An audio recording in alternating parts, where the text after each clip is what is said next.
Comment fais-tu pour te protéger des attaques?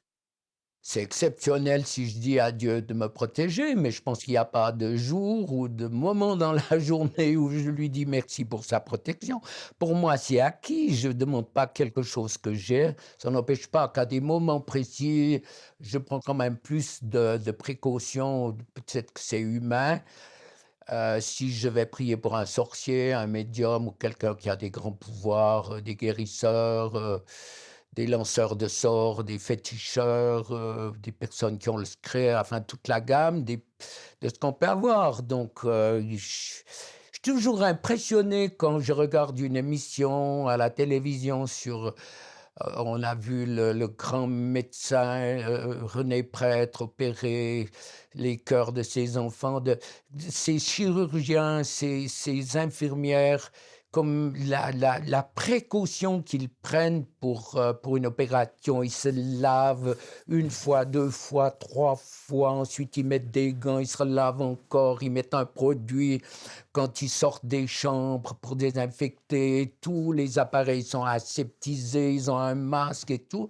Puis je me dis, mais spirituellement, est-ce qu'on a aussi ce bon sens, cette sagesse? Euh, alors, ça ne veut pas dire que si c'est petit à nos yeux, il ne faut pas prendre de précautions, parce que des fois, je me suis dit, par rapport aux questions que j'avais posées au téléphone ou à la personne, je me dis, OK, ça sera vite fait ce soir. Je dis à ma femme, ça sera vite fait. Puis une fois que tu commences, c'est long, comme un jour sans pain pour moi, j'aime bien le pain, et c'est long, long, long, j'arrive pas. Et puis d'autres où il y a beaucoup, beaucoup, beaucoup de choses, tu te dis: «Ouh, là, il faut prendre des Kleenex de plus, tu vas transpirer», et puis en très peu de temps, donc c'est fait. Alors on peut plus jamais à l'avance prévoir, d'une part le temps qu'il faudra, parce qu'on peut quand même pas opérer et puis laisser la personne rentrer avec, à la maison avec le cœur qui pend et tout. Surtout les esprits de mort. Il faut une personne suicidaire, il faut être sûr d'avoir tapé juste, pas la laisser rentrer et puis qu'elle fasse quelque chose de grave. Mais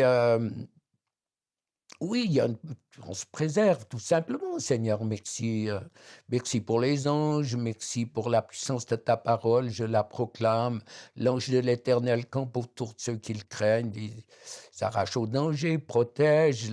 Les anges des enfants voient continuellement la face de Dieu. C'est pour ça qu'il faut connaître, le plus possible les versets bibliques et les utiliser comme, puisqu'on a vu dans Éphésiens 6 que l'épée de l'esprit est la seule offensive, utiliser toutes ces promesses comme des armes puissantes devant lesquelles l'ennemi est complètement désarçonné et doit lâcher prise. Comment tu fais pour tenir le coup depuis toutes ces années dans ce ministère? Pour tenir ferme, eh ben, moi je crois les promesses de Dieu, je me complique pas la vie, je crois ce que Jésus a dit, a fait.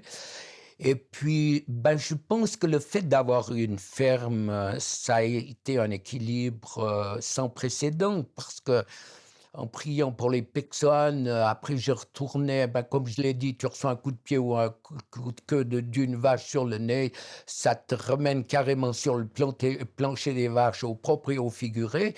Je pense que la nature a été quelque chose comme je dis que c'est le deuxième livre que Dieu a créé. C'est pour moi la nature, c'est beaucoup. Je me ressource, dans les champs de rhododendron gentiane, dans les forêts de sapins, tout les arbres me parlent, les branches, comme elles vont, me parlent de la souffrance des hommes. Ah bah, je suis pas continuellement à être comme ça, je vis quand même, mais et puis je suis pas un homme qui me pose des questions pour savoir le pourquoi, le comment des choses. Je prends la parole de Dieu, alors pas hors contexte, hein, je crois que beaucoup ont pris la parole de Dieu, par exemple, celui que j'affranchis est réellement libre. C'est dans un contexte c'est pas dans un contexte de délivrance, c'est dans un contexte de pécheur. Ça veut dire que quand Jésus euh, libère du péché, il libère réellement. Donc souvent on prend des versets hors contexte et puis ça veut rien dire du tout, si ce n'est que ça nous enfonce. Je me suis jamais laissé enfoncer en tout cas le moins possible par l'accusation de la parole de Dieu, parce que si la parole de Dieu vous accuse ou m'accuse, c'est la preuve que c'est pas Dieu, c'est l'ennemi qui l'utilise. Dieu n'accuse pas, il essaye de convaincre. Et, oui, moi j'ai une vie, je me pose pas tellement de questions. Les questions que je me pose, comment tu seras quand tu te présenteras devant Dieu, qui te dit, il va pas me demander ce que j'ai pensé de sa parole, il va me dire qu'est-ce que tu en as fait, comment tu l'as utilisé pour aider ceux qui souffrent. Donc, il va pas me dire pourquoi tu n'as pas appris le grec et l'hébreu. Ben, j'ai accès au grec par les moyens qu'on nous donne maintenant. Dieu s'intéresse plus à ce que je fais de sa parole et comment je l'utilise que la manière dont je l'aperçois. Ça devrait être le but de tout un chacun. Et c'est bien d'avoir des docteurs de la loi, je ne suis pas contre. Moi, je suis content de lire des commentaires ou des livres, ou d'avoir contact. J'ai parlé de Maurice Ray tout à l'heure, content d'avoir contact avec des gens qui ont compris, parce que c'est des théologiens, des docteurs de la loi. Et dans ce livre, ils en font partie, il y a des docteurs. Qu'est-ce qu'il ne faut surtout pas faire dans la délivrance? Moi, c'est difficile. Qu'est-ce qu'il ne faut pas faire? Il faut veiller à l'orgueil, parce que quand les Américains prennent ce mot de succès, les premières fois que j'entendais la traduction de succès, ça me faisait sauter. J'aime pas trop ce mot de succès, mais quand tu vois Dieu agir, c'est grisant, hein. Alors, je parlais des motivations pour ceux qui prient. Peut-être que j'ai pas fini ma pensée, mais quelle est la motivation? Pourquoi je prie? Pour connaître les problèmes des gens, leurs problèmes de couple, pour leur vie sexuelle. On entre dans l'intimité des personnes. Alors, toujours, je me dis, mais quelle est la motivation de ceux qui veulent prier? Alors, dans les choses qu'il ne faut pas faire, c'est d'être curieux. Surtout pas. Oh, ça me fait penser à,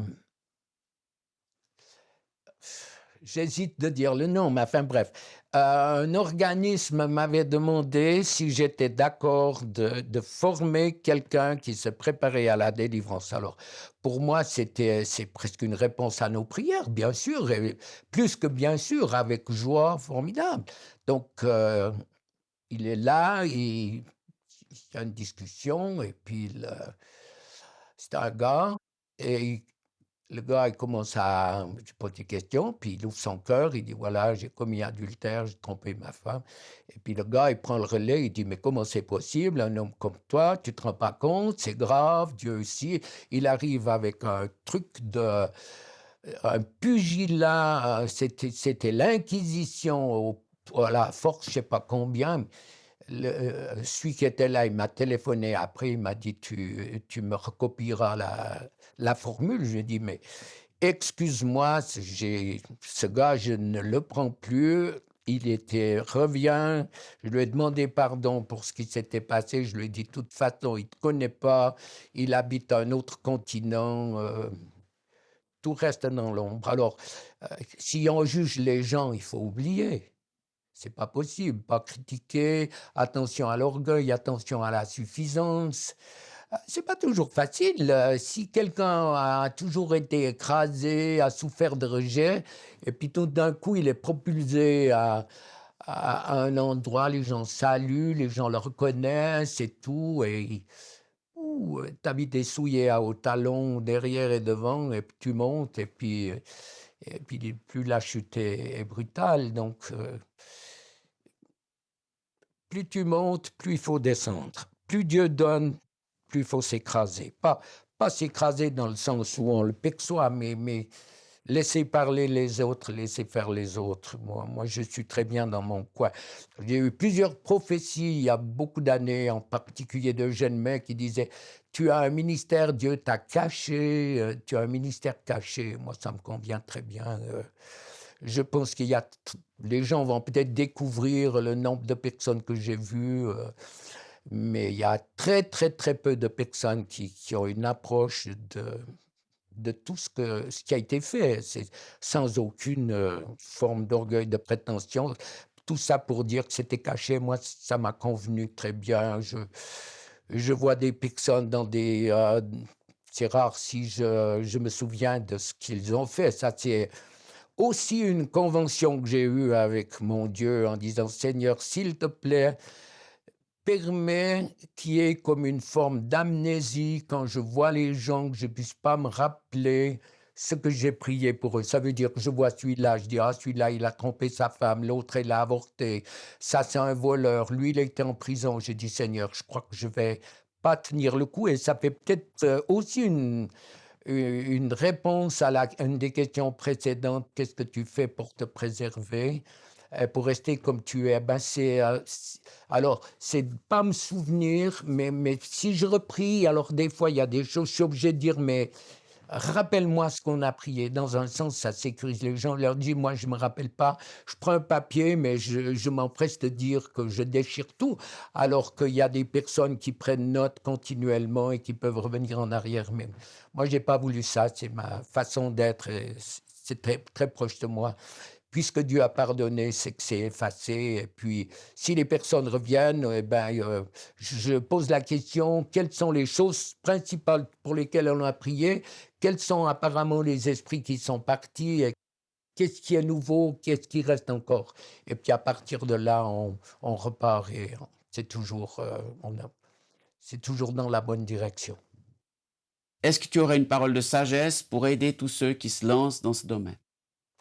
Oh ben, qu'ils soient fiers d'être humbles et puis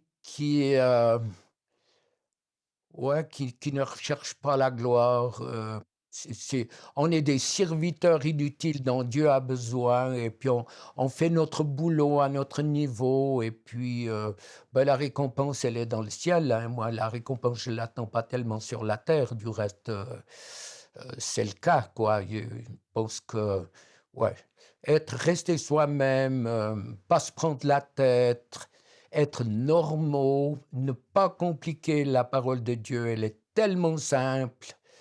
Donc, puisque l'adolescent, peut la comprendre, à part il y a ces versets, que l'archange se disputait le corps de Moïse, et ben, bon, qu'est-ce que ça veut dire? Où c'est et qu'est-ce que ça peut changer? Qu'il y ait un millénium ou pas, avant, après, qu'est-ce que ça peut changer? Un jour, on sera devant Dieu et il dira: «Qu'est-ce que tu as fait de ma parole? Qu'est-ce que tu as fait de ce que je t'ai donné?» Le grand danger, c'est d'introduire, dans ce qu'on perçoit du monde spirituel, la culture d'un pays. Donc, après, c'est difficile de faire la différence entre la culture et ce que Dieu veut. Moi, je pense que je vais d'une manière particulière avertir, les personnes: plus vous avez été loin dans l'occultisme, moins vous allez faire la différence et vous allez mélanger ce qui est de Dieu ou des ténèbres. Parce que même si vous avez une purification qui est faite, et puis déjà qui a prié pour votre délivrance, mmh, je pense que comme pour tout don, on devrait avoir une réelle délivrance pour que le canal soit bien nettoyé. Donc, Heu, comme après la conversion, le baptême du Saint-Esprit, on a toujours une période où Dieu intervient d'une manière, ben, miraculeuse, puisque c'est le Dieu du miraculeux, et puis après, ben, Dieu nous laisse, voir comment on réagit.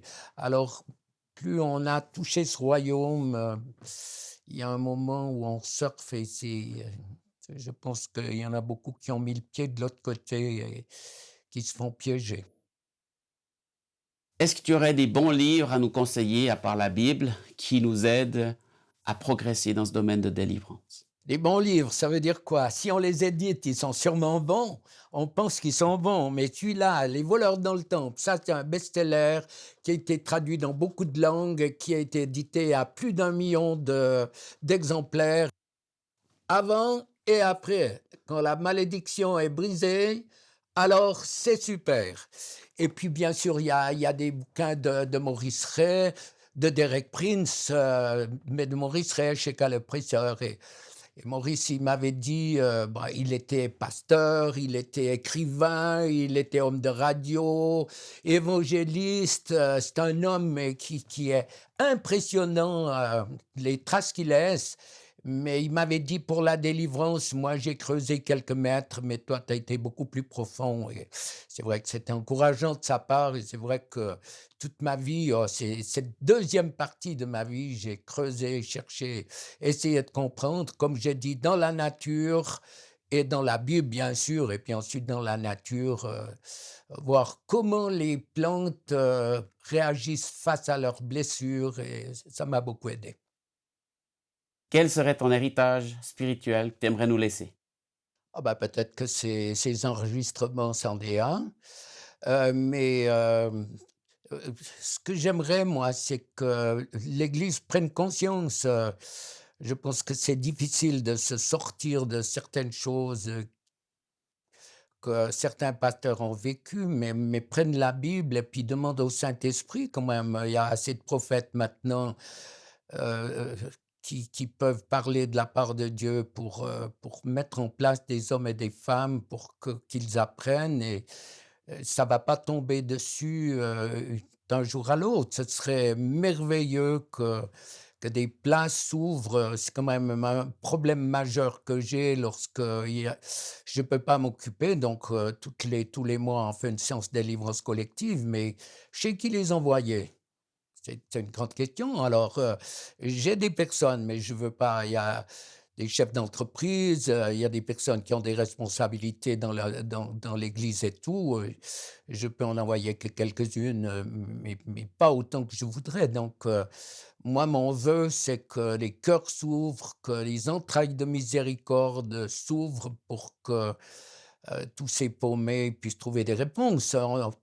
Toute l'Église attend un réveil. S'il y a 30%, 20%, ça va dire plus de 20 000 personnes qui vont se convertir à Lausanne. Donc, où est-ce qu'on les envoyer? Il y a assez d'églises, mais qui va s'occuper de tous ces gens qui ont touché à l'occulte? Et alors Dieu est capable de donner. On sait que dans d'autres pays, il fait des miracles en oignant des jeunes gens qui prennent des places. À tous les niveaux, apôtres, prophètes, docteurs et tout, mais là, on est quand même le pays de la réforme, on est le pays, la France des huguenots, on est censé avoir des personnes en place. Je crois que notre position, elle est différente des autres pays, mais moi, mon souhait, ben, bien sûr, quand tu as donné ta vie pour aider les autres, eh ben, tu aimerais qu'il y ait de la relève, et puis que je ne vais pas dire que les jeunes se prestent au potillon, parce qu'il faut qu'ils calculent, la Bible dit: «Celui qui veut construire une tour, il faut qu'il prenne le temps de s'asseoir et de calculer le prix». Donc, si c'est une église où il y a plusieurs personnes, un tournus, mon ami John Edward de Londres, ils sont 19 pasteurs dans l'église de 1 500 membres, donc les 19 plus des groupes de prière où on prie pour la délivrance, c'est l'idéal, ça, et je crois qu'on pourrait prendre exemple sur lui, mais enfin bon. Mais une prise de conscience de ces choses, alors la plus grande, le nœud du problème, c'est que beaucoup ne croient pas, parce que c'est enseigné qu'un chrétien peut avoir des mauvais esprits. Moi, l'enfant le plus jeune, c'est le petit-fils d'un pasteur. Il avait 12 13 jours et des puissantes manifestations démoniaques, alors qu'il ne comprenait pas ce que je disais. Donc, les enfants ont des manifestations extrêmement fortes, et on voit que leur vie, elle change.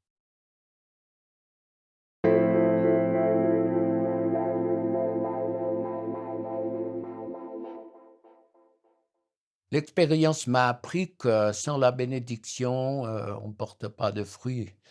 Alors soyez bénis en écoutant, revisionnant, partageant avec d'autres. Soyez bénis, soyez porteurs de fruits.